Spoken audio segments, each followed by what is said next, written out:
Bayangkan suasana ini. Sinar matahari pagi menembus jendela bus berpendingin udara. Lantunan talbiyah bergema syahdu dari bibir jemaah. Sementara kendaraan bergerak perlahan mendekati Masjidil Haram. Wajah-wajah tenang terlihat dari balik kaca jendela. Tidak ada kekhawatiran, tidak ada kecemasan, tidak ada ketegangan. Hanya ada ketulusan dalam beribadah dan keyakinan bahwa mereka sedang melangkah menuju panggilan suci. Dengan cara yang benar dan sah. Di sisi lain, hanya beberapa kilometer dari situ, ada jemaah lain yang terpaksa menuruni mobil di gang sempit, menyamar sebagai penduduk lokal. Berlari-lari di lorong kota, menjauh dari pos keamanan, menghindari sweeping petugas. Semua demi satu tujuan yang sama, haji. Namun, bedanya satu, legalitas. Itulah perbedaan nyata antara jemaah resmi dan jemaah ilegal. Antara yang diberi jalan dengan tenang, dan yang harus terus waspada sembari beribadah. Tahun ini, perbedaan itu semakin terlihat jelas. Dan inilah yang akan kita bahas dalam video kali ini. Sebelum kita lanjut, jangan lupa untuk klik subscribe dan aktifkan loncengnya. Karena setiap minggu kami hadir dengan informasi terbaru seputar ibadah haji, umrah, dan perjalanan spiritual lainnya.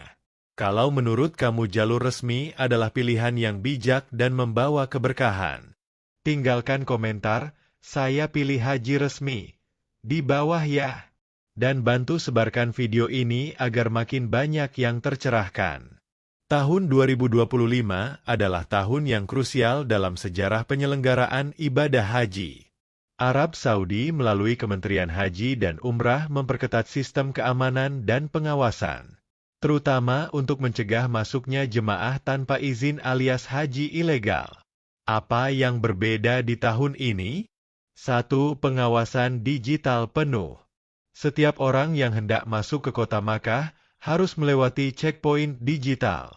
Paspor, visa, bahkan izin tasreh semua terintegrasi dalam satu sistem. Jika ada jemaah yang masuk tanpa izin haji resmi, sistem akan langsung menandainya. Tak ada lagi celah. 2. Hukuman lebih tegas. Pemerintah Arab Saudi mengumumkan bahwa siapapun yang tertangkap menyusup tanpa tasreh akan dikenakan hukuman yang lebih berat dibanding tahun-tahun sebelumnya. Deportasi langsung. Denda hingga 10.000 rial. Blacklist 10 tahun dari masuk Arab Saudi. Dan untuk penduduk lokal yang membantu, hukuman penjara hingga 6 bulan. 3. Penyekatan skala besar. Beberapa titik utama menuju Makkah seperti Al-Shumaisi, Hada, dan Bahrah dijaga ketat. Petugas ditempatkan 24 jam dan dilengkapi teknologi pemindai wajah. Bahkan kendaraan umum seperti taksi dan minibus diperiksa satu persatu. Namun, di tengah suasana ketat itu, jemaah resmi tetap bisa berangkat dengan santai. Kenapa? Karena semua sudah diatur dari awal. Jemaah yang melalui jalur resmi dari Indonesia sudah terdaftar di Siskohat Kemenag, mendapat visa mujamalah, visa kuota resmi, atau visa reguler sesuai aturan. Ditempatkan di hotel yang terdaftar dan dilindungi sistem otoritas Saudi. Diantar dengan bus resmi yang bebas hambatan di setiap checkpoint.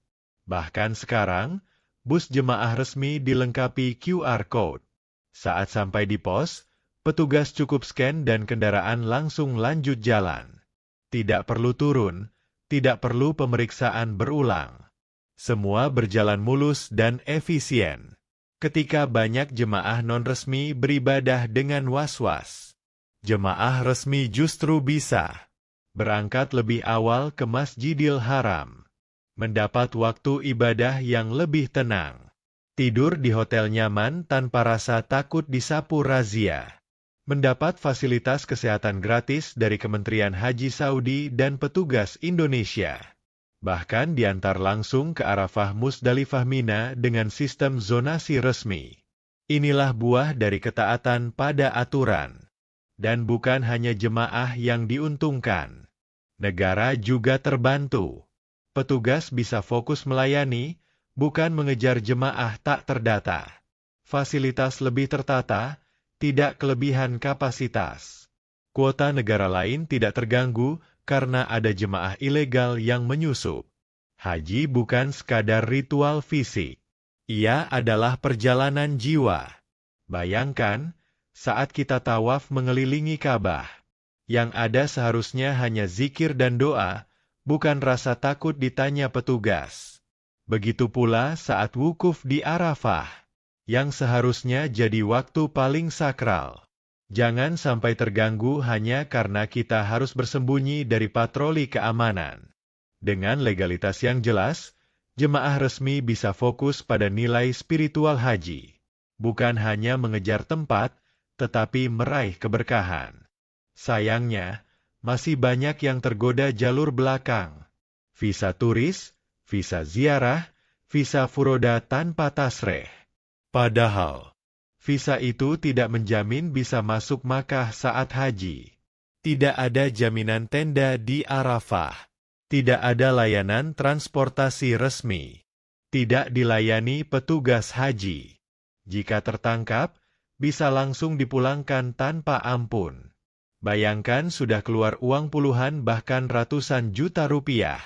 Tapi tak bisa wukuf, tidak bisa melempar jumrah, bahkan tidak bisa masuk Masjidil Haram. Apakah itu layak disebut haji? Kini semuanya tergambar jelas. Ketika tidak ada haji ilegal, semuanya jadi lebih tertib. Dan yang paling terasa keuntungannya adalah jemaah resmi itu sendiri. Bisa berangkat santai. Bisa beribadah tenang, tidak dikhawatirkan aparat, tidak diganggu rasa takut, dan yang terpenting, ibadahnya sah dan diberkahi.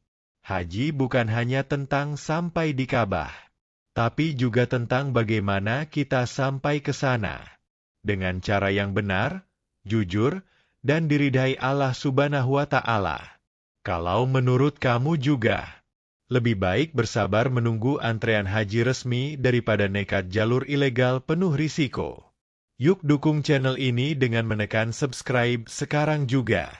Klik juga tombol like dan bagikan video ini ke teman-teman atau grup Haji Diwa agar makin banyak yang sadar akan pentingnya legalitas haji. Dan jangan lupa tulis di kolom komentar, saya pilih haji resmi demi ibadah yang tenang dan berkah. Semoga kita semua termasuk orang-orang yang dijemput Allah sebagai tamunya, dalam keadaan sehat, sah, dan selamat. Sampai jumpa di video berikutnya. Wassalamualaikum warahmatullahi wabarakatuh.